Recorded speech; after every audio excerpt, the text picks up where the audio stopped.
Welcome to Brake Bias. I'm your host, Brad Kramer. It's the 62nd episode, and I'm here after the British Grand Prix, what is usually one of the best weekends of the year.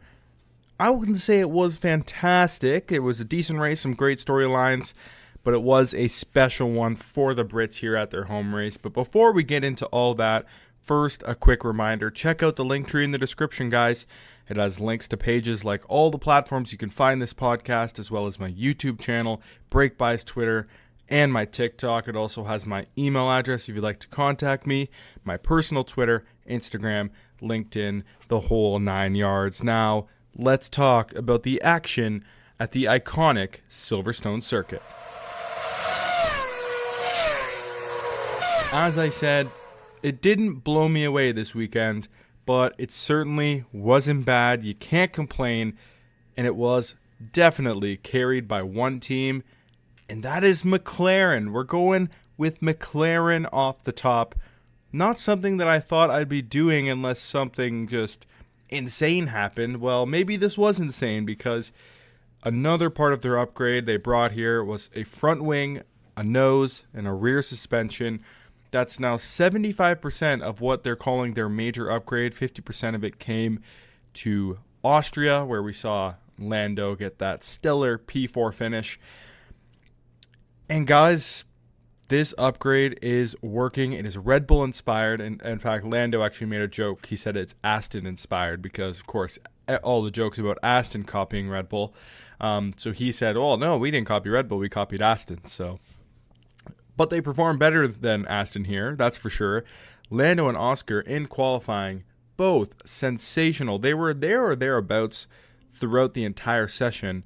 I didn't expect them to finish second and third in qualifying, though, that's for sure. And that is what they did.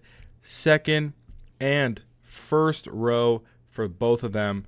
I couldn't believe it, but it had happened already this year. Not the front row, but, it had happened already this year that McLaren had, an incredible qualifying. But let's see where they end up in the race.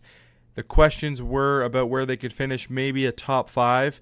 Well, the answer is only 3.7 seconds off the lead. Lando was driver of the day with a spectacular drive. Took the lead at the start and led the race for 3 to 4 laps ahead of Max Verstappen. Of course, that battle was just not going to be a winning one for McLaren, as pretty much all the teams have learned so far this year. But, Piastri was right there too, and I think that's what's most encouraging, the fact that he was hanging on to the back of Lando, and Lando was hanging on to the back of Verstappen for a long time. It was a battle between them and Max in the early going. They eventually fell back a bit, naturally, but massively encouraging. They were even gapping Charles Leclerc, who was he was in P4 at the time at the start of the race, and he had fallen back from them, which is just kind of insane to think about. Later on in the race, it was unfortunate for Piastri that he boxed to cover George Russell. Russell was about 5 seconds adrift from Piastri at the time, so not like they were gapping the rest of the field by a huge amount, but still, they were comfortably managing that gap, and then the safety car came out shortly after, which brought Lewis past Oscar, but Oscar was still in a great position. Of course, he finished P4 in the race, so still pretty solid from him. Piastri wasn't able to challenge Lewis, but at the same time, he did hold off George on the harder compound. Just an amazing, beyond his years type drive from Piastri, so definitely want to give him props.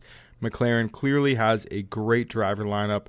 Piastri looks to have, made the right decision in joining McLaren after all those jokes about, what he did to Alpine, and then McLaren looking like they were in the dumpster at the beginning of the year, and then already it looks like, that was the right decision because Alpine just always seems to stagnate. McLaren might finally be putting it all together and making the progress that we've all been waiting for them to do, and we actually thought may have been possible at the very beginning of 2022, but of course it wasn't. And I kind of glossed over that strategy on the safety car. Everyone, when they saw McLaren on the hards, were like, everyone, like Sainz, for example, he was on the hards and he would look like a sitting duck out there, but the McLaren was just so fast that it didn't matter. Lewis Hamilton on the softs chasing after Lando, George Russell on fresh-ish, it's a weird word to say, fresh-ish mediums, was chasing Oscar Piastri, and neither Mercedes was able to make any headway on the McLaren.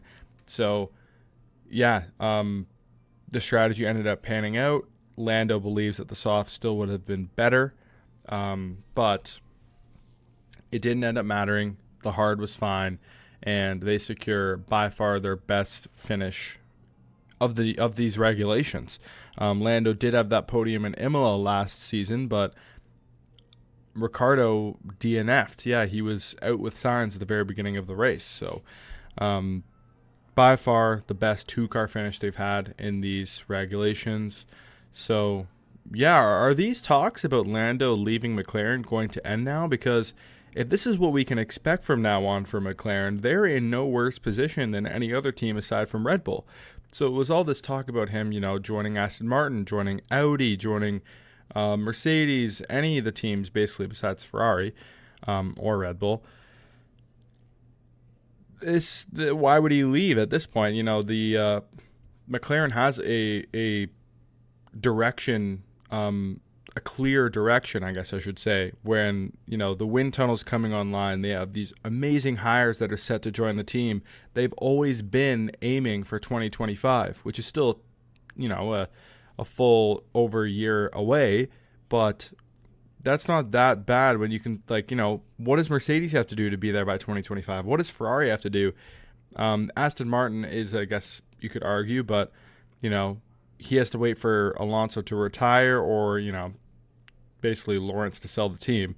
So that probably just is a weird thing to wait on anyway. By then you might as well just, stick with the team you've been working with this entire time, because they have looked to made a huge step here.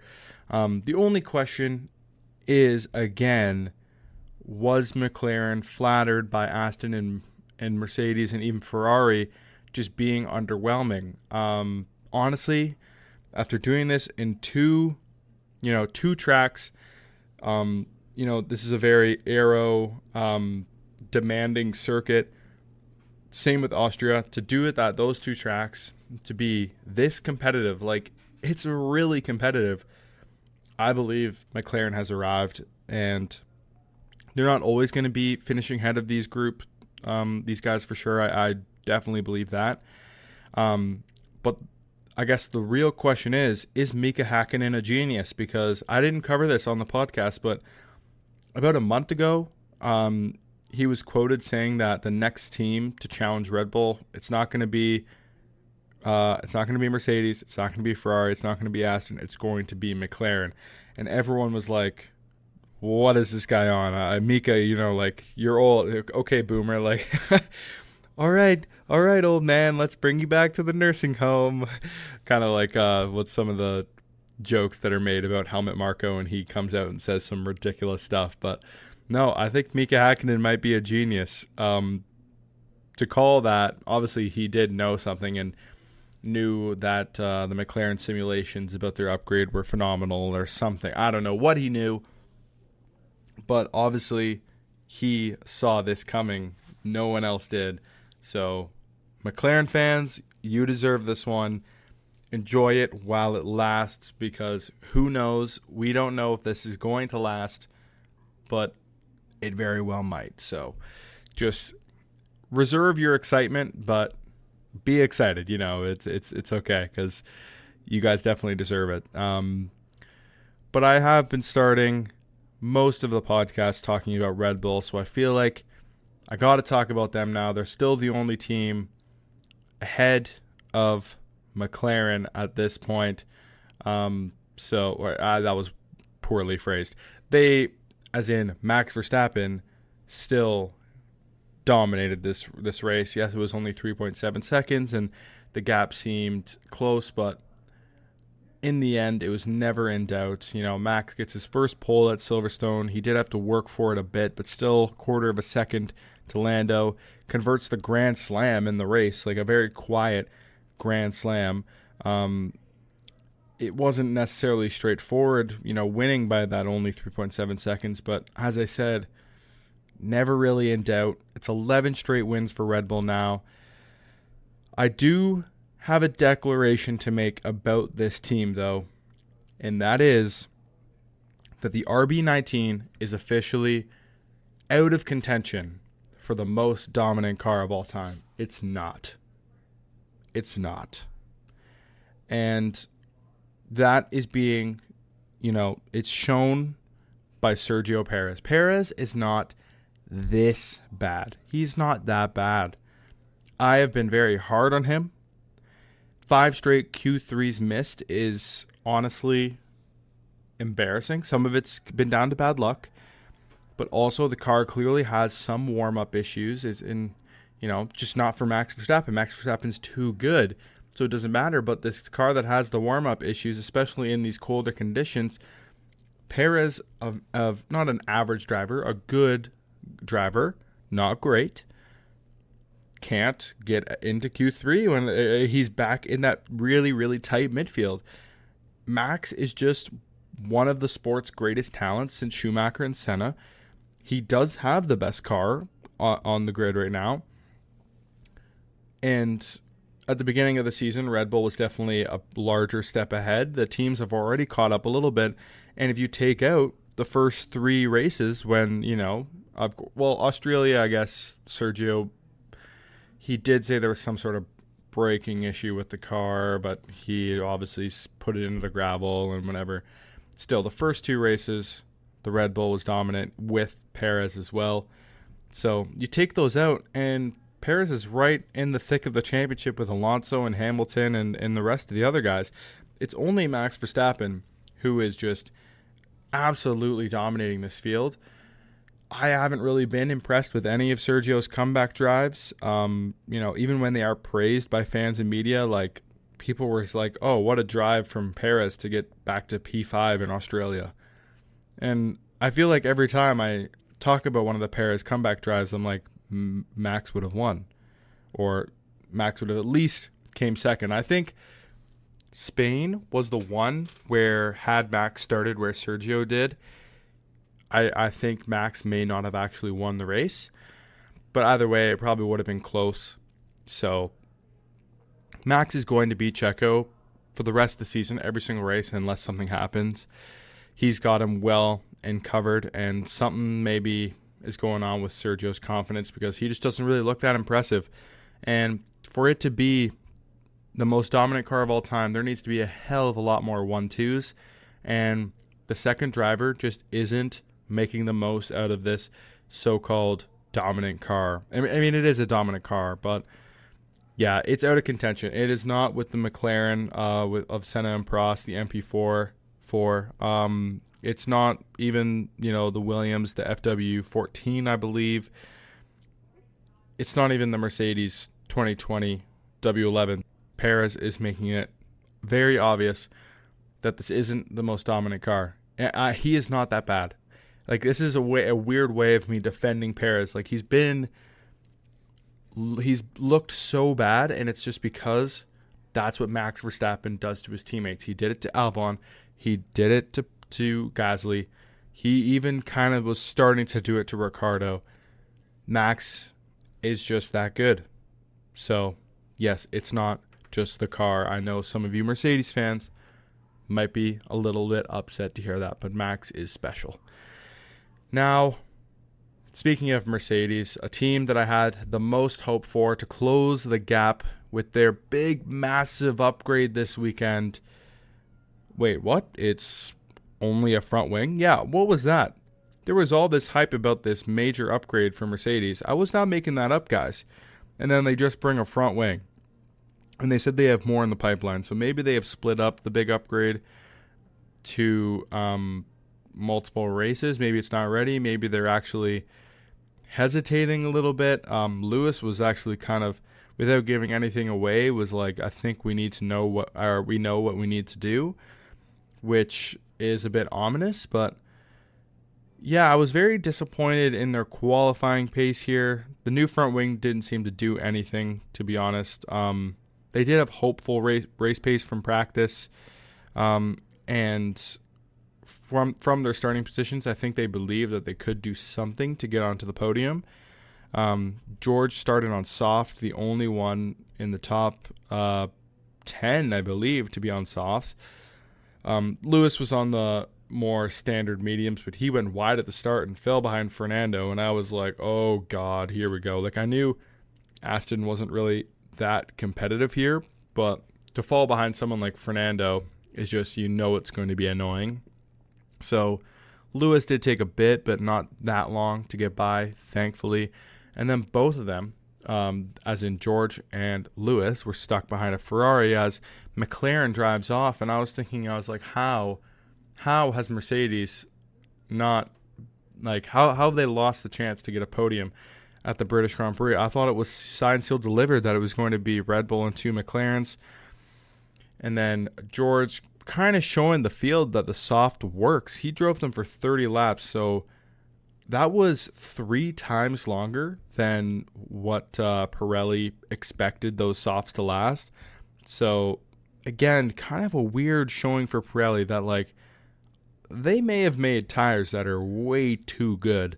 It's strange, like, for a hard tire to be on at the safety car restart again, like I said, and for it to be working. Yes, it only worked for some teams, but it worked. And then the soft, like, that's just not how you think about. I don't know. Some people who are a little bit more casual or a little newer to Formula One may not relate to this, but when you think of Formula One and you think of the tire compounds, you're like, oh, soft is qualifying, hard is like slow, but it's gonna bring you like far into the race and it's not going to degrade as much. Someone on a soft versus someone on a hard, it should be easy for the person on the softs. Like, if you've ever played the Formula One game, if you're on the softs behind someone on the hard, like, you just have so much more grip and you will be so much faster than them, but your tires will feel like crap in just a few laps. That's just the nature of the softs. Yet George is able to go 30 laps on them, and then when both the hard and the soft are fresh, Lando is able to hold off Lewis Hamilton in somewhat equally paced cars. That just doesn't sound right. I don't know, but Pirelli knows more about tires than I do. Anyway, again, kind of like Piastri, George did get screwed by that safety car. He pit just a few laps before it. Kind of an unlucky P5 finish for him. He probably should have been P4 ahead of Lewis, who won out massively with that safety car. And then, of course, Lewis has that battle with Lando. It was great watching it. I was very shocked he couldn't make the move. I thought he was definitely going to be P2, but still gets that podium on his home race. I think the question about this race for Mercedes was this encouraging? As a Mercedes fan, I don't think it was. I think to see another one of their customers get up there and be faster than them for pretty much the second race running, things just are looking a little bit Ferrari-esque, I might say, about Mercedes right now. It just seems like they don't know. They just don't understand their car. They don't know why they're fast some weekends, why they're slow. They don't know where to go with this car. It seemed like everything was pointing in the right direction at the end of 2022 after they built that nightmare of a W13. And then this year it seems to be that it's just confirming that something is wrong, whether it be with their simulations, whether it be with their aero department. I don't know what it is, because I'm obviously not that connected to the team, but that's just the vibe I get. They should be doing better, or just what is in this Red Bull that no one is able to just tap into. That's why I believe that it's really just the might of Max Verstappen, because I just don't understand how no Formula One teams, even teams that have hired former Red Bull employees, have been able to even sniff the efficiency of the Red Bull. That is the craziest part. But anyway, moving on to the team who has been the closest to Ferrari, or wow, I'm giving it away. Anyway, what a segue, Brad. You absolutely executed that one perfectly. Ferrari, solid work, I would say, in qualifying. They looked dangerous over one lap again. Then in the race, very, very average. They were quick enough to make Mercedes work, but they were getting gapped by McLaren. Then they put the drivers on the hard. Sound familiar? I mean, every time Ferrari puts their drivers on the hard and no other team in the top part of the race puts their driver on the hard. I guess McLaren kind of did, so maybe I shouldn't be too hard on Ferrari, but their hards just did not work. They even, like Leclerc pitted twice. Sainz was a sitting duck at the restart, so they only finished P9 and P10, and barely. They were beat by a slower Aston Martin and a Williams. Not a good execution from them. Something that Ferrari has done a million times. Disappointing execution. But either way, they weren't really in contention here. They didn't miss out on anything huge, but just more points left on the table. That is Ferrari summed up very briefly. Is just always leaving points on the table. To, as I said, a Williams, who I think we might be talking about more often. And I am actually really a fan of Williams. They're kind of like, they're always the team that I cheer for in the bottom half. I know some people love Haas as the underdogs, but I personally have always cheered for Williams ever since I started watching the sport. They were so terrible in 19 and 20 and 21, even not great, but they had some stellar races from George, and that's how I became a George fan. I was so excited for him to join Mercedes.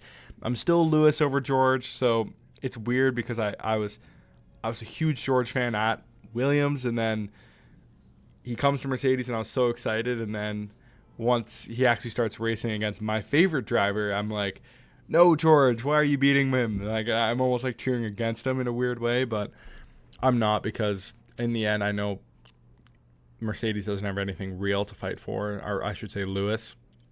So I am cheering for them more as a team than I am as a driver, but I do want Lewis to beat George in the championship.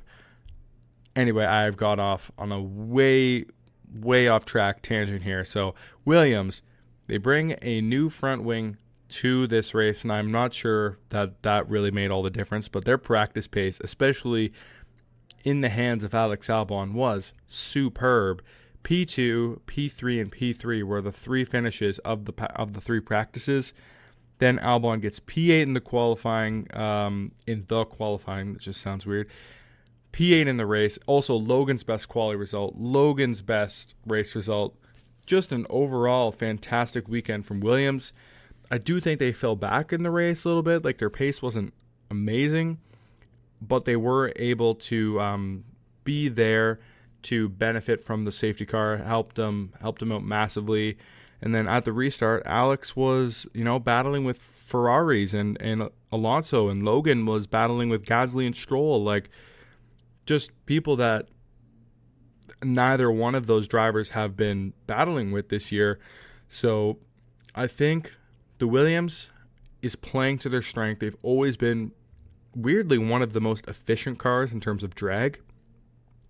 And now they're just adding downforce, and they're not losing the drag. That's what I think was kind of strange about the Ferrari, was that they seemed like they had the most downforce initially, and were extremely quick in the slow speed. And now it just doesn't seem like they have that characteristic, that strength anymore. They said they were trying to get away from it and get more faster down the straights, and I feel like they got a little bit away from their identity. But either way, the Ferrari concept needed to change. I don't need to get into that either. Again, here to talk about Williams, not Ferrari. But I'm more so just illustrating that I feel like Williams has kept their strength. It's still a very slippery car, and now they're just making it more balanced and just adding a little bit of downforce to what is already a quick and a straight line car. So I really like what Williams is doing. James Vowles is working wonders. I wasn't sure that it was going to work out that well with him as team principal, but he is getting praised by everyone, inside Williams and outside Williams.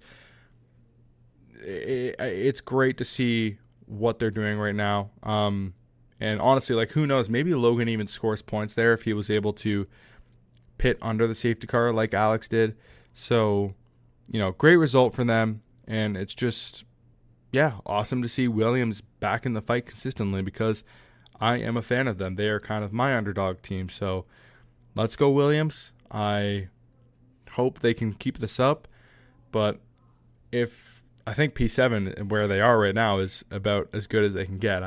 They're definitely not challenging for P6. So just keeping in P7 is huge for them, and hopefully just keep making steps forward because it is a pretty big gap, I would say, to the next kind of tier, which is kind of Alpine on their own. So I guess why don't we talk about them, because they also brought a new front wing. So many new front wings coming to Silverstone. And, they look decent at times in both quali and the race. But, again, when they're somewhat competitive, they double DNF when they had a shot at points.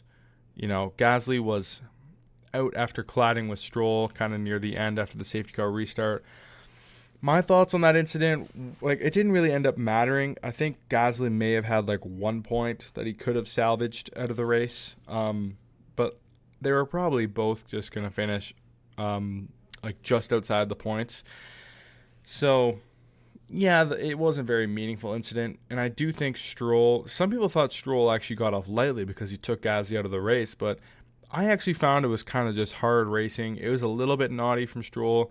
But had they just deemed no further action, I think I would have been okay with that. Maybe that's crazy to say because Stroll did kind of come across. But the reason he did is because Gasly left him no room.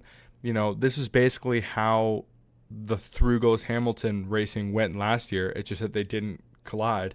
And I don't think it was sloppy from Stroll. I just think that Gasly didn't expect him to come back on like that, where with Perez and Leclerc last year, Perez got pushed off and didn't hold his ground, right? So they are a little bit of a different incident. It's not directly the same, but it's similar.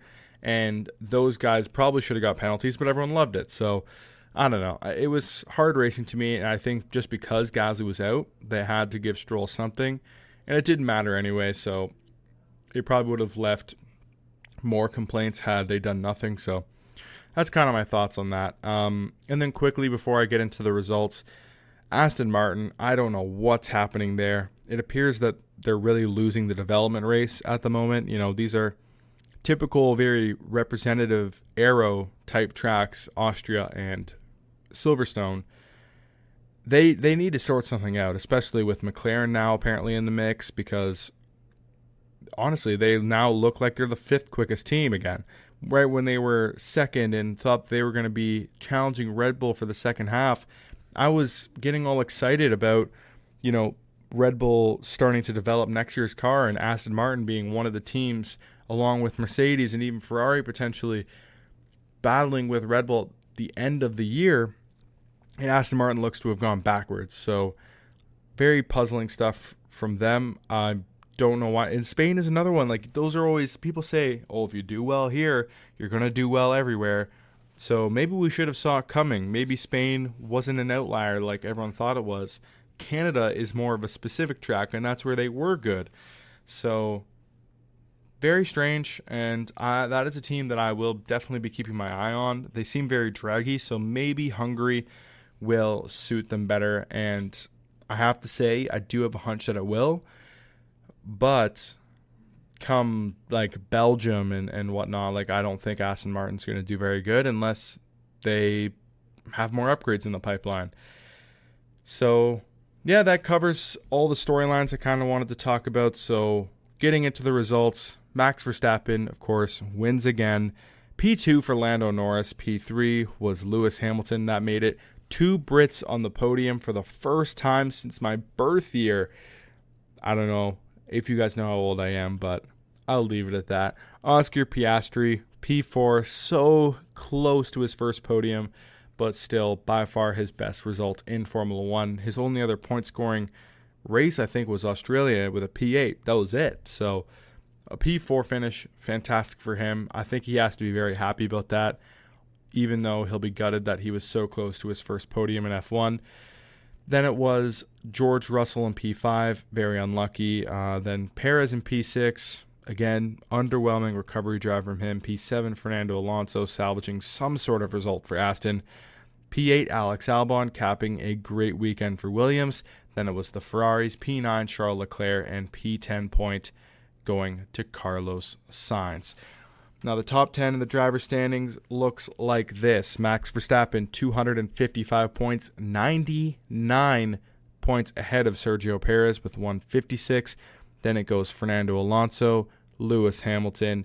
They are only separated by 16 points. Then it's a bit of a gap down to Carlos Sainz, almost 40 points down to him.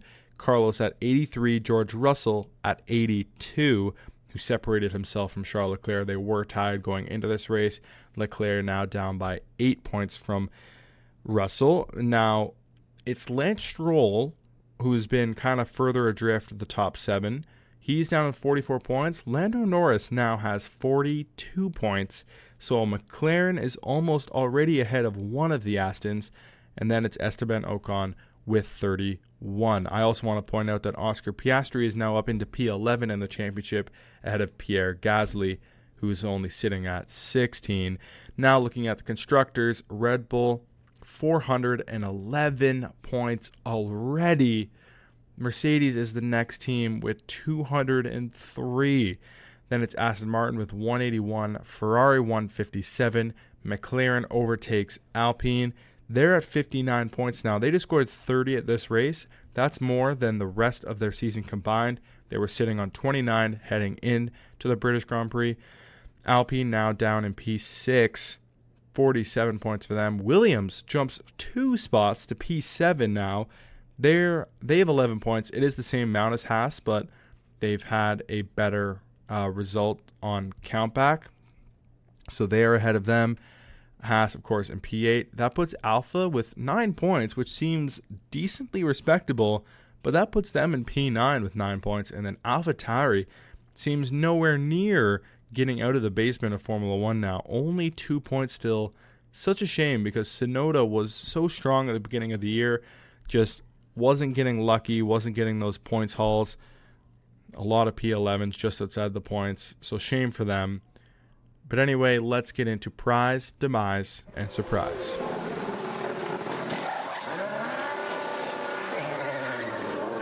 Well, I think I'm going to be pretty quick here. The prize is McLaren, and I have more to talk about with them, so let's go straight into the demise.